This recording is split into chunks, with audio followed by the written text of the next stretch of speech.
Hey everyone, welcome back to my channel. So on today's video, I would like to share some financial goals to achieve in your 30s.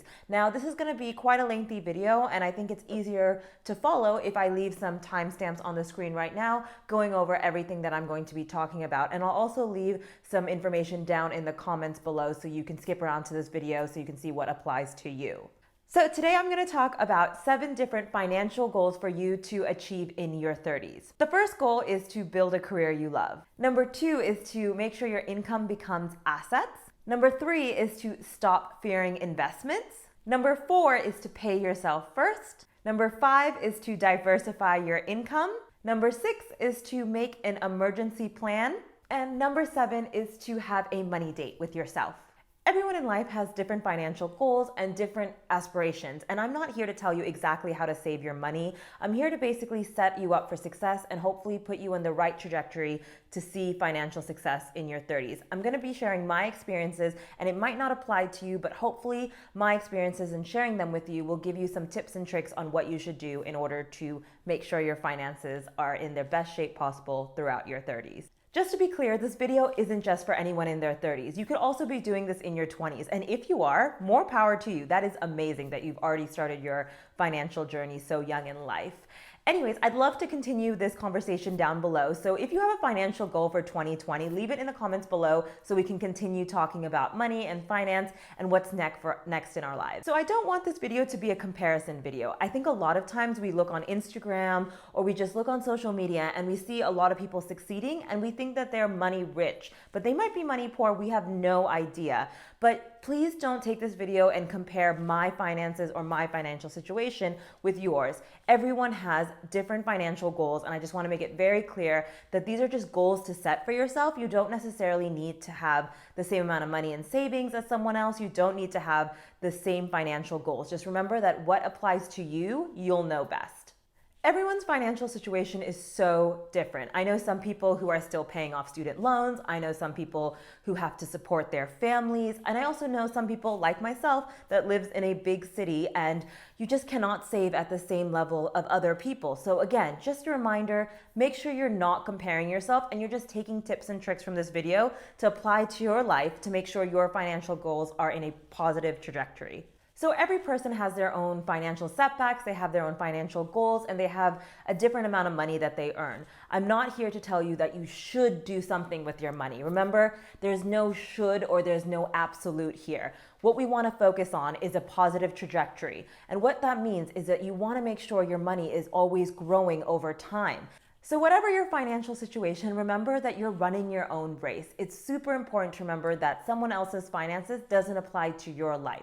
All we're looking for here is positive trajectory. So what that means is over time that your income and your assets and all the money you're making and saving keeps growing. So you need to focus on direction, not speed. We're always going to be focusing in a positive growth instead of trying to do it very quickly. So don't worry about the speed at which you save at. Don't worry about how much debt you're paying off each month. Just remember, as long as you're focusing on a positive trajectory, that's what counts. So if you're not debt-free in your 30s and you're at least on the trajectory of being debt-free in your 30s, that's what actually counts. And that's what this video is going to be all about, goals to achieve in your 30s. You don't have to actually be there yet. I just want to make sure you're setting yourself up for success when it comes to your finances over time. Now, I worked really hard in my 20s to end up being debt-free as I entered my 30s, and that was one of my goals. And your goals can be slightly different, and you want to be debt-free in your 30s. Instead of talking about specific numbers like saving 20,000 pounds a year or investing in X amount of stocks and shares, what this video is going to be talking about is how to make sure you end up with a positive trajectory on your income, your assets, and your savings over time. So today we're going to talk all about that, and you might hear me say that a few times because it's really important to remember that your finances are always going to be going in a positive trajectory, and tracking that, especially in your 30s, is so important. I've recently just turned 31, and I actually recorded a video about 31 things I learned in life, and I'll link it up in the cards right now for you to check out. But I think after 31 years of life, I'm a little bit older and wiser, and I've learned quite a few things from how I used to save in my 20s to now how I save in my 30s.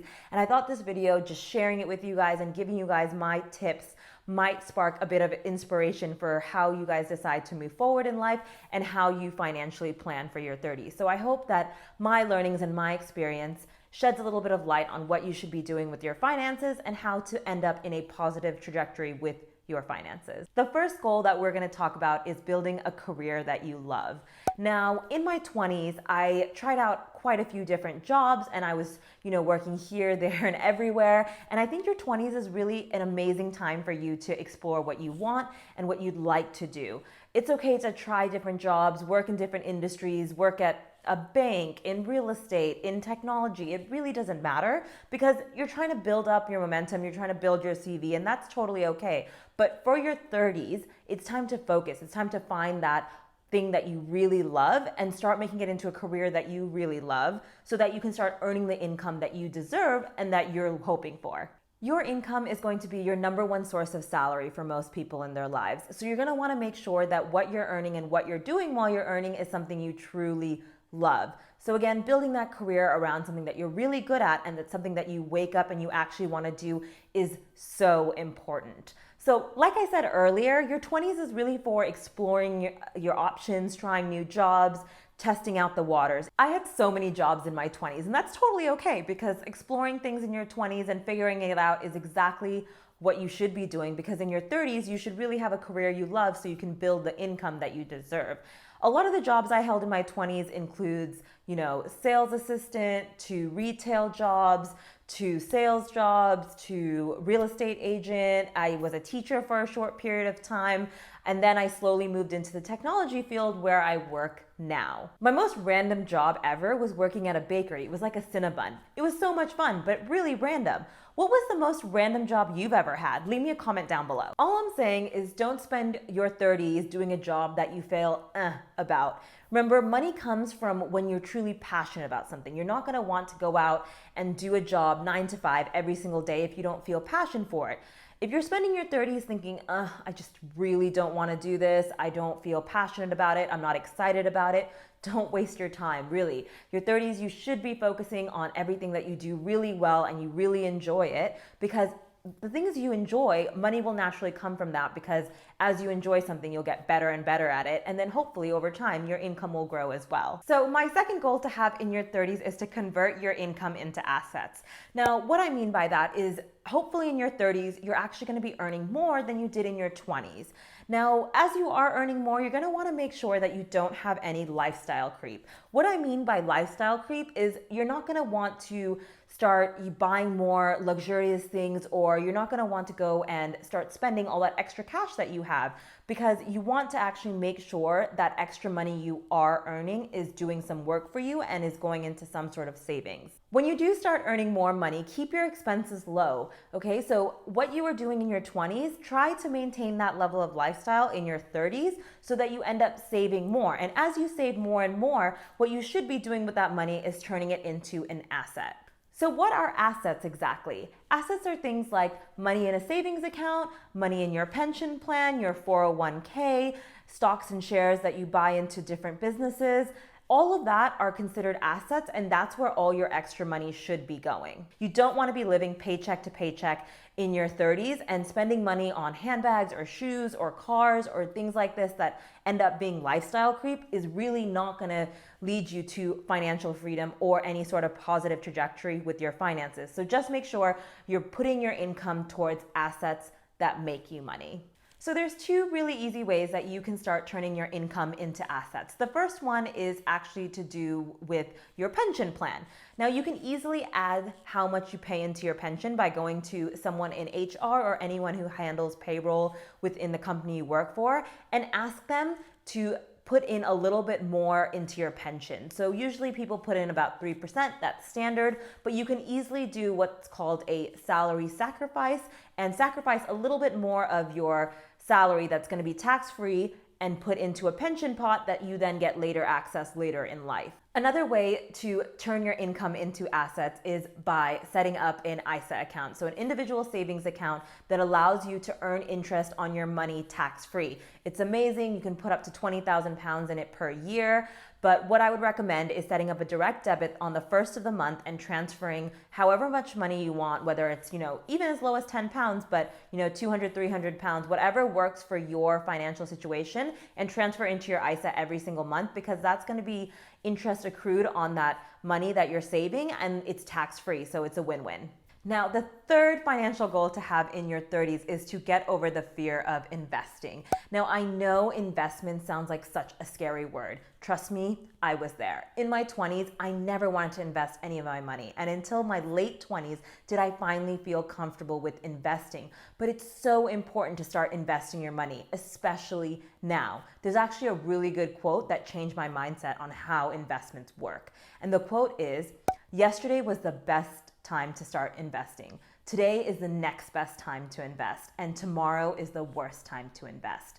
So really, what you should be doing is investing right now. If you haven't already invested, start investing now. You're gonna have to put your money to work. That's the most important part about investing, is when you invest your money grows and it works for you while you sleep. Thumbs up if you want your money to work for you while you sleep. Saving all your money in just a savings account is actually a losing battle. It's like running up a down escalator. You don't want to do that, because what happens with your money in a savings account or any bank account is it doesn't grow over time. So when you save $1, let's say in 2020, it's not going to be valued at the same rate in 2030 because of inflation. Just look at how much the Brexit's affecting our pound and the rate at which we buy things at. Everything is going up and down, and inflation basically means that if you are just saving your money and it's not growing in interest or any sort of upward trend, you're actually going to be losing buying power over time. Money that you end up putting in your account today is really not going to be the same value in 10 years. So you worked really hard for your money, so now make your money work for you. Make sure it's growing, and in 10 years' time, it's valued at more than what the value was when you earned it first. With everything with the pandemic going on in the world right now, I know it's hard to think about investing, and even personally, it's been hard for me to think about investing, but it should be a long-term goal, not something you do just for 1 month or a week. Think about an investment over a long period of time, whether it's 1 year, 5 years, 10 years, 20 years, 40 years. You should really be investing for the long term. It's not a short game. And remember, it's not how quickly we start seeing gains on that investment. It's the positive trajectory that we want on those investments. So my fourth financial goal to achieve in your 30s is to pay yourself first. What do I mean by that? I mean that the day you get paid, so let's say on the first of the month, you get your paycheck, pay yourself like you would pay your electricity bill, your rent bill, your car payments. All that stuff comes after you pay yourself. So what you're gonna do is pay into your own savings account, pay into an ISA, pay into some sort of stocks or bonds or any sort of investment that you wanna take on. Make sure you're paying yourself first, and that is how you're gonna end up seeing a positive trajectory in your financial goal. I realized that in my 20s, I don't really have that many savings to show for all the hard work that I did. That's about 10 years of work, and the reason why I didn't have that much to show for it is because I was always saving last. Now, this is very common, so if you're doing this, don't feel so bad about it, because everyone does this. What you end up doing is you end up getting a paycheck, you pay rent, you pay your car payments, you pay all the bills you have to pay, and then you go out and start spending some money, whether it be out to eat or buying new shoes, all that stuff. And then at the end of the month, on the 30th, you look at your bank account and you say, oh, this is how much is left, so that's how I'm gonna put it into savings.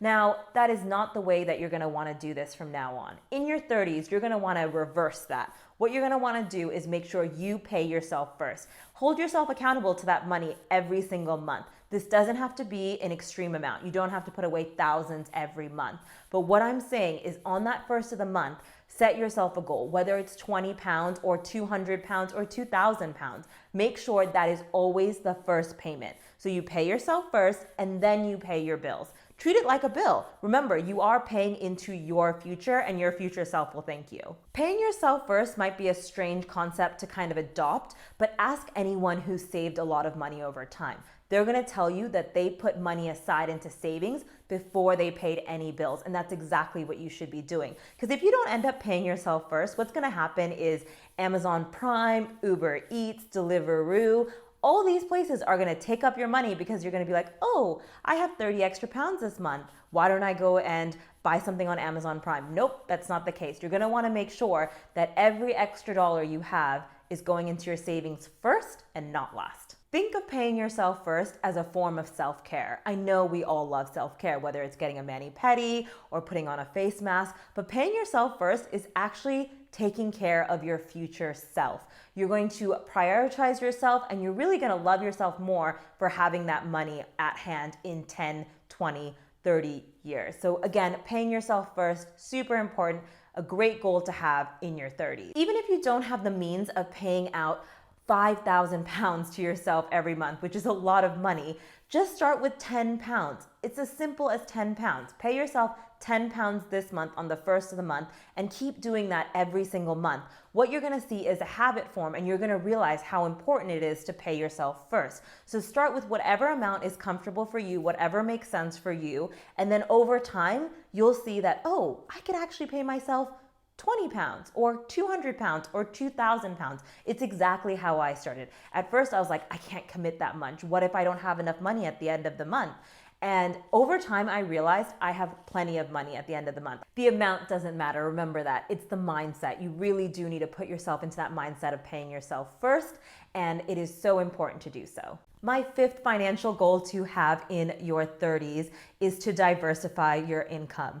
So most people actually have one income that they spend most of their lives earning in. And that's usually your main job. You have one income that you rely on. That's your main source that pays for your rent, that pays for your lifestyle, all those things. And that's totally fine, but you can't actually get rich and achieve financial freedom on just one income. You need to think of bigger picture. You need to think of more than one income. And that's what I mean by diversifying your income. The average millionaire actually has 7 sources of income. I know, crazy. We all live one income to one income, meaning one paycheck to one paycheck. But imagine if you had 7 paychecks every single month. That's mind blown amazing. Think about all that extra cash you'd have. In times like this, it's so important to remember to think of more than one income. If you think throughout the global pandemic, unfortunately, so many people that I know, colleagues and friends, have been put on furlough, have lost their jobs, and are now living month to month without any understanding of when they're gonna get their next paycheck. And it would be so unfortunate if you were in that position and you were suddenly, made redundant and you no longer had that main source of income. That's why if you do diversify your income, you're gonna have way more opportunities and way more chances of continuing to live with those secondary forms of income rather than focusing on just that one income. Having more than one source of income actually spreads the risk of not having any income. Don't put all your eggs in the same basket. Remember, your employer can wake up one day and decide that actually we need to make more room in the budget for whatever other reason, and we're gonna let go of all these people, and you might be one of them. If that happens, you wanna make sure you have other income to rely on so you don't default on your mortgage, that you can still make car payments, that you can still honestly keep buying groceries. So I want you to set aside some time to think of one extra way that you can earn income in your 30s.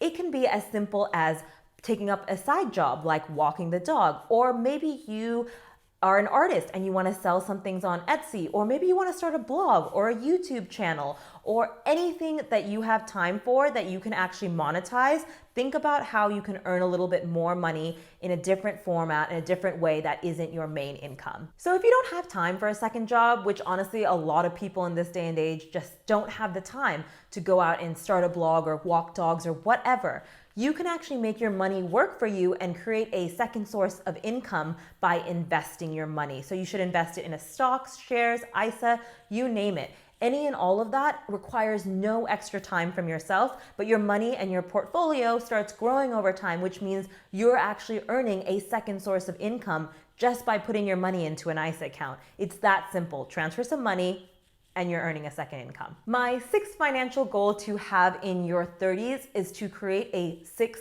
to 12 month emergency fund. Now, what this means is a rainy day fund. Now, most people have about a 3-month rainy day fund, and it's something that I actually built up in my 20s, and I always had to make sure that I have 3 months of savings set aside just in case I lose my job or just in case anything happens, that I'm still able to live the same lifestyle, meaning pay my rent, go out to eat. Everything that I do stays exactly the same if I were to suddenly lose my income. In your 30s, you should be saving to have more than 3 months of an emergency fund. You should really be saving to have 6 to 12 months. If you think about it, in the global pandemic, we've already been in lockdown for 4 months.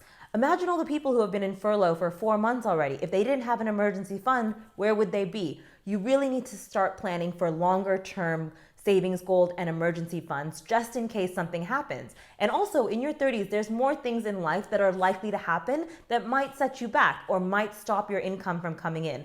For example, you might get ill, or maybe you even take time off of work to start a family, or there's a higher chance now that you've been working for a while that companies make you redundant or you lose your job. All of these things come into play, and anyone who knows, 3 months might not be enough. You want to give yourself enough of a buffer to have 6 to 12 months of savings just in case anything happens. Now, some of you that might be watching this video might be thinking, I'm 30 and I don't have an emergency fund. I don't even have 3 months put aside. That's totally fine. Take a breather, take a minute. We have a way of correcting that. The way that you should correct that is for the next, let's say 1 to 2 years, make sure you're putting away money every single month towards an emergency fund. So hopefully by the time you're 32, you have about 3 months of savings put aside. Remember, this can start small. Don't think of this as I need to put away an entire month of savings in 1 month. Put away 20 pounds, put away 40, put away 100, whatever is feasible for you. And then from when you're 33 to about 40, start to aim for every year you turn older, you have an additional month in emergency funds. So meaning by the time you're 33, 34, you should really have 3, 4, 5 months of savings all put in a different bank account, in a different savings account that you cannot touch unless an emergency does arise. Also, make sure this emergency fund is a savings account, meaning it's just an additional bank account you have. A lot of banks will allow you to open multiple accounts within one account. So make sure that this is truly a savings account that you can pull from at a second's notice. You don't want to start investing this money. You can put it into a savings account that has a low investment rate, whatever your bank is giving you, but make sure that if you need to pull that money out tomorrow, you have access to it. My 7th and final financial goal to have in your 30s is to create a money date with yourself. So I know this sounds kind of strange, but I really want you to take time once a month to evaluate all your assets and your liabilities and look at what your total net worth is. So on your money date that you set up with yourself once a month, I want you to look at all your spending, your credit cards, your loans, your investments. Take all of that in. Look at all your accounts, look at all the positives, all the negatives, add them in. I put it all into a spreadsheet and I look at it and I just assess it. I really find it quite interesting, and it really makes me think positively about what I'm saving for, how much I'm saving, and how much that saving is actually growing over time. An easy way to do this is just to look at all your assets first and add them all up. So what is an asset? It's the money in your savings account. It's your ISA. It's any stocks and shares you own. So first of all, add all those up. Then look at all of your liabilities. So what are liabilities? Liabilities are things like a car loan, a student loan, a mortgage, anything that you're paying off over time. Those are liabilities. What you're gonna wanna do is take all of your assets and then subtract all of your liabilities. And what that leaves you with is your total net worth. And what a net worth is what you're actually worth. Like when people say, oh, Bill Gates is worth billions, that's his net worth because he takes his assets and then he subtracts his liabilities, and that is his worth. So it's important to understand that some people might start with a negative net worth, and that's totally okay. A lot of us are gonna have student loans, mortgages, large things that we still are paying off, but what's really important is to make sure that every month as we pay down those loans and we start to pay off the mortgage, that your net worth ends up moving in a positive trajectory. Remember what I said earlier? We are focused on positive trajectory, and it doesn't matter how quickly we get there. It matters that we continue moving in that positive slope. You can also use your money date to review any of the credit cards or subscriptions that you're paying that you no longer want anymore. Cancel those subscriptions that you're not using and make sure you're not paying into something that you're just wasting money on. Don't forget that a subscription to my YouTube channel is totally free, so hit that big red button and it won't cost you a thing. I hope that sharing my 7 financial goals with you has inspired you to start living a life towards financial freedom. Please remember that everyone's financial journey is totally different. Do not compare your journey with someone else on Instagram. Do not feel bad if you're in debt and your friend's not in debt.